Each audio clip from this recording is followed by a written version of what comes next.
நான் உயிரிழக்கும் போது கடைசியாக பார்க்க ஆசைப்படும் ஒரே விஷயம் 2011ஆம் ஆண்டு உலகக்கோப்பையில் MS தோனி அடித்த கடைசி சிக்ஸர் தான்.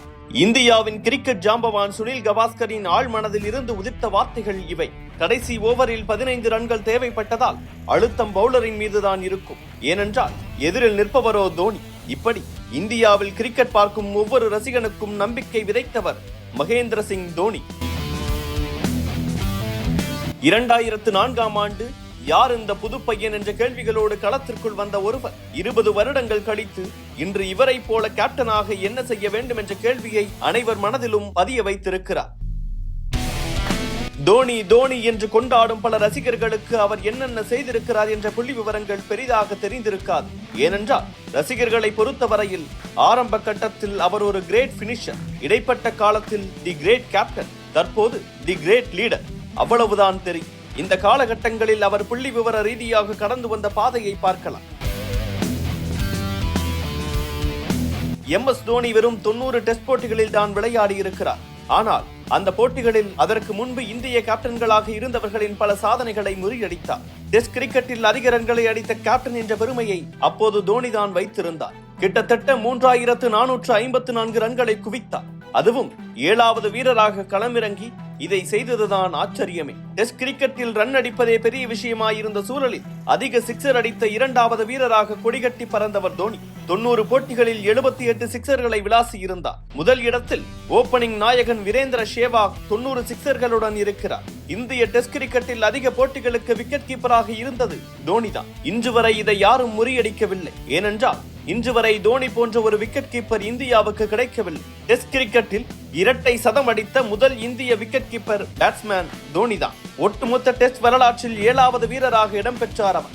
மொத்தத்தில் 90 டெஸ்ட் போட்டிகளில் விளையாடி இருக்கும் MS தோனி 4876 ரன்களை குவித்திருக்கிறார்.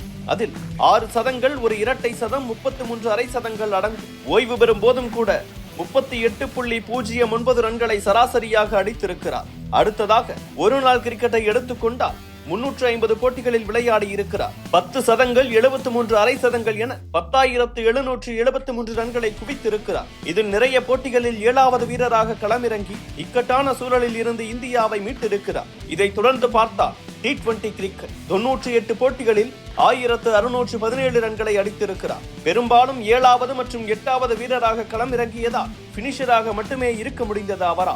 ஒருவேளை டாப் ஆர்டரில் களமிறங்கி இருந்தால் இதிலும் ரன் வேட்டை நடத்தி இருப்பாரோ என்னவோ. கேப்டனாக இருந்தும் அதை செய்யவில்லை. அதுதான் உண்மையான கேப்டனுக்கு அழகு. IPL தான் தோனியின் புகழ் உலகம் அறிய செய்தது என கூறலாம். விஸ்வாசம் என்றால் என்ன என்பதை CSK அணியுடன் இணைந்து நிரூபித்து வருகிறார். 264 போட்டிகளில் 5243 ரன்கள், 25 அரை சதங்கள் என ஒரு ஜாம்பவானாக இருக்கிறார். இன்று வரை தோனி இல்லாமல் CSK இல்லை, CSK இல்லாமல் தோனி இல்லை என்பதை போன்றுதான் ரசிகர்கள் உணர்கின்றனர்.